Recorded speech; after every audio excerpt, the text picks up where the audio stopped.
is the 2017 BMW M2, the newest BMW to wear the famed M badge, and it has received critical acclaim since its release in 2016. Today we have one, so let's put it through its paces and see if it's worth all the hype. The BMW M2 is a seriously affordable way to get into a brand new M car, starting at just $53,500. What's even more amazing is that this car, fully optioned, is just a hair over $62,000. I think this is the perfect sweet spot for those looking for a serious sports car without breaking the bank. Let's talk about exterior styling. The 2 Series, in my opinion, is one of the best looking cars in BMW's lineup, and the M2 just takes that to an extreme. This car is amazingly understated with a subtle yet effective body kit, including flared fenders, aggressive front and rear ends, blue brake calipers, and these really cool 19-inch alloy wheels with meaty 265 width tires in the rear. One thing I thought I should mention is the exhaust. Take a listen.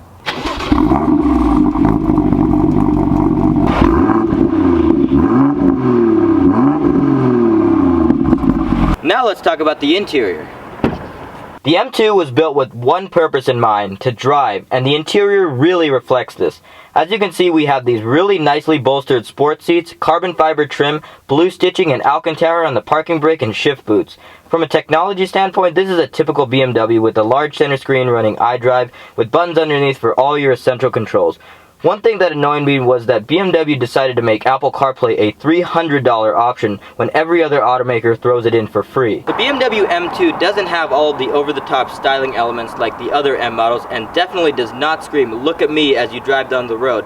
So if you're into that, this isn't the car for you. But any enthusiast will know that this is a serious driving machine, which brings me to my next point: performance. Under the hood of the BMW M2, we have a 3-liter inline 6-cylinder cranking out 365 horsepower and 342 pound-feet of torque. That's enough to send this beast up to 60 miles an hour in 4.3 seconds with the manual transmission and a sprightly 4.1 seconds with the optional DCT. But please get the manual. It's a much more engaging and fun experience. Gas mileage is about average at 1826 with the manual and 2026 with the DCT. Now let's fulfill a lifelong dream of mine: drive an M2. Let's get this thing out on the road, shall we? Alright, so we're driving the 2017 BMW M2. First thing I notice is that the ride quality is definitely really harsh. This car has the optional M Performance coilovers installed by the owner, but I imagine that the regular M2 is just going to be slightly less harsh than this one.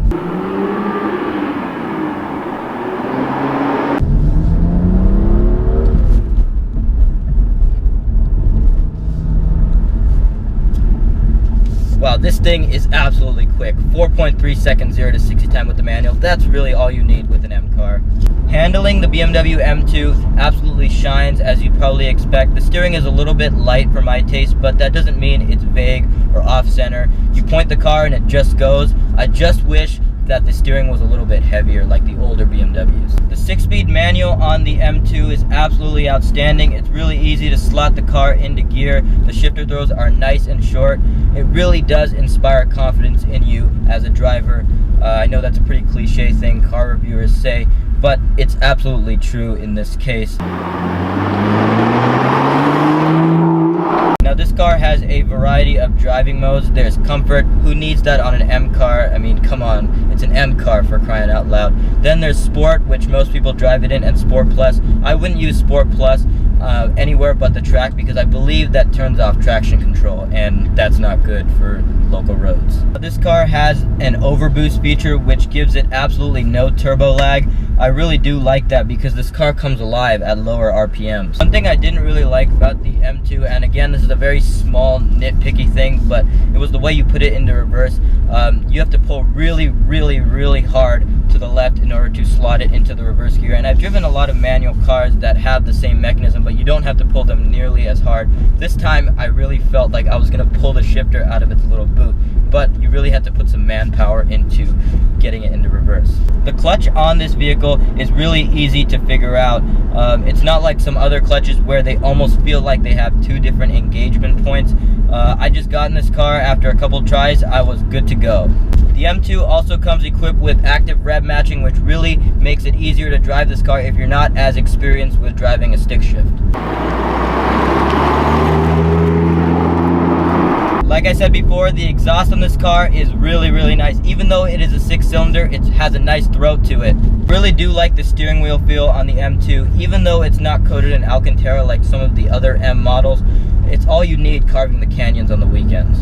From the second I saw this car unveiled to now when I finally got to drive it, I've always been a big fan of this car. The handling is absolutely impeccable. The 6-speed manual transmission, which is definitely the way to go if you're looking to pick one up, is great.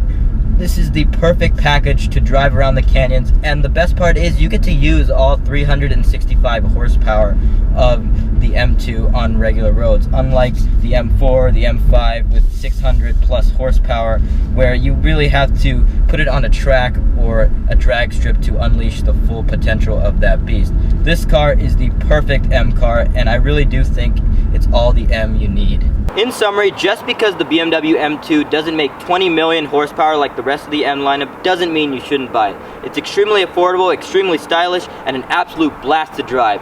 All the absolutely necessary qualities of a fun weekend canyon carver. Well guys, that's gonna do it for today. I hope you enjoyed this video. If you did, please be sure to smash that like button and subscribe to the channel for new weekly automotive reviews, news, and how-tos that you can use. Also, don't forget to follow us on Instagram at CarVisionLA for news, updates, and exclusive content. I'll see you all next time.